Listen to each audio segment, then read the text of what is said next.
성경 공부 34과입니다. 첫째 부활과 혼인잔치입니다. 예수님 부활의 표대를 위해 우리는 가는 사람들입니다. 마태복음 16장에는 하나님과 사람의 일에 대해서 이야기합니다. 하나님의 일은 하늘의 일이요 영의 일입니다.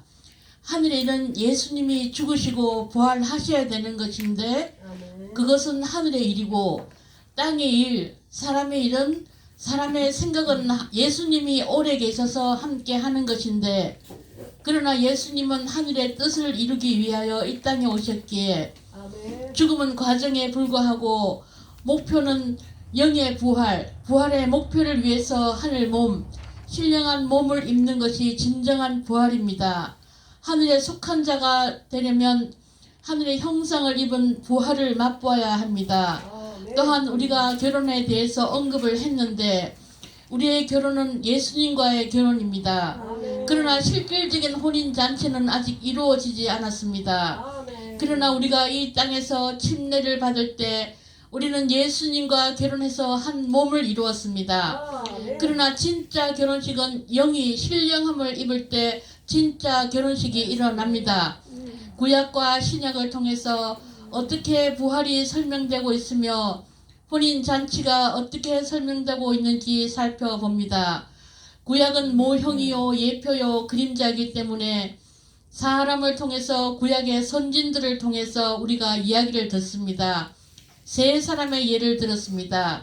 이삭, 에녹, 엘리야가 죽음을 맛보지 않고 부활을 체험했는데 이것도 하나의 예표입니다. 죽음을 보지 않았다. 이 말씀은 실질적으로 사람은 죽음을 보지 않습니다. 육체는 흙이므로 흙으로 돌아갈 뿐이고 우리의 영혼은 믿는 자는 예수님과 첫째 부활에 참여해서 혼인잔치에 들어가고 믿지 않는 자는 심판 앞에 서서 영불에 들어가는 실질적인 죽음은 오직 예수님에게 십자가에서 사망 권세를 깨시기 위해서 죽으심만이 실질적인 죽음입니다. 우리는 예수님과 연합됨으로 믿음으로써 침례로서 성령으로 죽음을 체험을 합니다. 그래서 구약의 에녹이, 이삭이, 엘리야가 죽음을 보지 않고 올라간 것은 하나의 예표이고 비유입니다.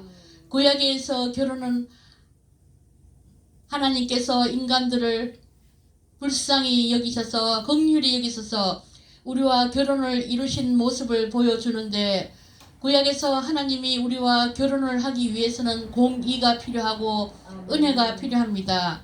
공의는 죄값을 치러야 되는 것이므로 예수님께서 이 죄값을 다 치르시기 위해서 공의를 이루셨기 때문에 하나님의 은혜로 결혼 관계에 들어가는 것을 보여주고 있습니다. 또한 예수님과 우리가 연합이 되어야 진정한 결혼이 된다는 것을 보여주고 있습니다. 또한 구약에서는 보아스와 루스의 관계처럼 보아스는 다윗의 혈통, 왕의 혈통입니다. 보아스가 미천한 이방 여인 룻과의 결혼은 곧 만왕의 왕이 되시는 예수님이 아직 죄인된 우리 이방인과 같은 우리와 결혼을 한 것 같은 이야기입니다. 또한 아가서에서도 솔로몬 왕이 미천한 슬람미 여인과 사랑하며 결혼하는 그것이 또한 왕이신 하나님께서 미천하고 죄인된 창조물과의 결혼을 이야기하고 있는데 이것은 곧 하나님과의 사랑을 보여주고 있습니다. 신약에서는 오직 말씀과 예수님께서 이 땅에 오셨음으로 말미암아 우리에게 부활의 소망을 주셨는데 그것은 예수님께서 부활의 첫 열매가 되셨고 그로 인해 우리는 예수 그리스도의 부활에 동참하는 소망을 가졌습니다. 예수님은 성경에 기록된 대로 예수님은 죽으시고 부활하셨습니다. 누가복음 24장에 모세 율법과 선지자의 글과 시편에 기록된 대로라는 말씀이 있는데 이것을 예수님께서 모세 율법과 선지자 글과 시편은 구약 전체를 의미하는데 이것은 예수님께서 십자가에 죽으시고 부활하심으로 구약 전체를 완성하셨다는 것을 보여줍니다. 또한 부활하심으로 죄와 사망에서 벗어나고 승리하시고 이기셨음을 말씀하고 있습니다.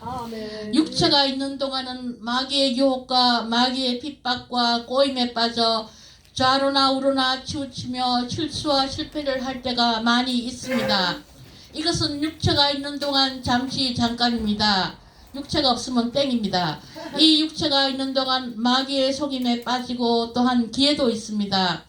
예수 믿고 마지막 나팔을 불어 신령한 몸을 입고 공중에 들림을 받을 때가, 영의 몸을 입을 때, 신령한 몸을 입을 때는 더 이상 우리가 마귀와 상관이 없습니다. 마귀는 권세가 없고 속이는 자이고 그가 부리는 귀신을 통해서 병도 주고 고통도 주고 여러 가지 시험 환난을 주지만, 우리가 영의 몸을 입으실 때는 이 모든 환난이 끝이 납니다. 그러므로 믿는 우리는 부활의 때까지 인내함으로 이 모든 환난 가운데서 극복하고 믿음으로 은혜로 성령으로 이겨야 합니다. 또한 누가 첫째 부활에 참여하는 자가 성령으로 거듭난 자가 첫째 부활에 참여합니다. 죄와 사망의 법으로 살던 자가 생명의 성령의 법으로 옮겨진 자가 이제 첫째 부활에 참여하게 됩니다. 그러나 낙원에서 잠자던 자들이 먼저 일어나고 그 후에 우리도 같이 들림을 받아서 함께 공중에 들림받아 혼인잔치에 함께 참여를 하게 됩니다. 하나님의 계획은 영생이요 부활이고 우리가 잘 되는 것인데, 영생은 이 땅에서 예수와 연합돼서 하나가 되었을 때 예수의 생명으로 영생을 얻었습니다.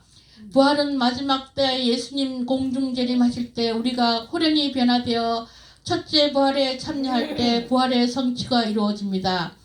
마지막 나팔을 불 때, 그래서 우리가 깨어있어 경성해야 된다는 것이, 언제 마지막 나팔이 불지 모릅니다. 우리 주님은 도적같이 온다고 했습니다. 7번째 나팔이 울려 퍼질 때, 그때 우리는 들림을 받습니다. 구약의 절기를 따지면 그때가 나팔절입니다. 지금은 성령의 시대요 오순절의 시대입니다. 오순절 다음에 나팔절이 나오기 때문에 때가 가까이 왔다는 것을 알아야 됩니다. 첫째 부활에 참여하는 자는 첫째 심판을 받지 않습니다. 1000년 동안 왕노릇을 하게 됩니다. 어린 양의 혼인잔치에 참여하게 됩니다. 예수님의 때에 첫째 부활과 어린 양의 혼인잔치가 이루어집니다. 또한 첫째 부활과 혼인잔치는 예수님과 연합이 되어야 합니다. 침례와 믿음으로 성령으로 연합이 되었을 때 예수님과 결혼 한 몸의 단계이고, 예수님이 재림하셨을 때 부활함으로 말미암아 그때 어린 양의 혼인잔치를 맛보게 됩니다. 아직은 우리가 잔치에 참여를 안 했지만 그 잔치에 참여할 것을 기대하며 실질적인 예수님과의 동고동락에 있습니다. 우리는 이미 예수님과 한 몸을 입고 예수님과 연합하여 살고 있습니다. 우리는 성경에서 말씀을 받은 자는 신이라고 하였습니다. 우리는 예수님과의 친구요 신부요, 또한 이 비밀이 크다고 했습니다.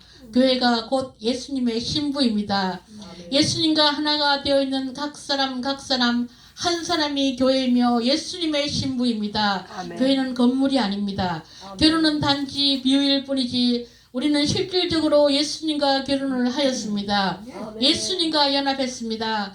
마지막 나팔 소리가 들릴 때 첫째 부활에 참여하여 혼인잔치에 들어가는 소망을 품고 끝까지 인내하시며 승리하시는 저와 여러분이 되시기를 예수님 이름으로 축복합니다. 할렐루야. 아멘.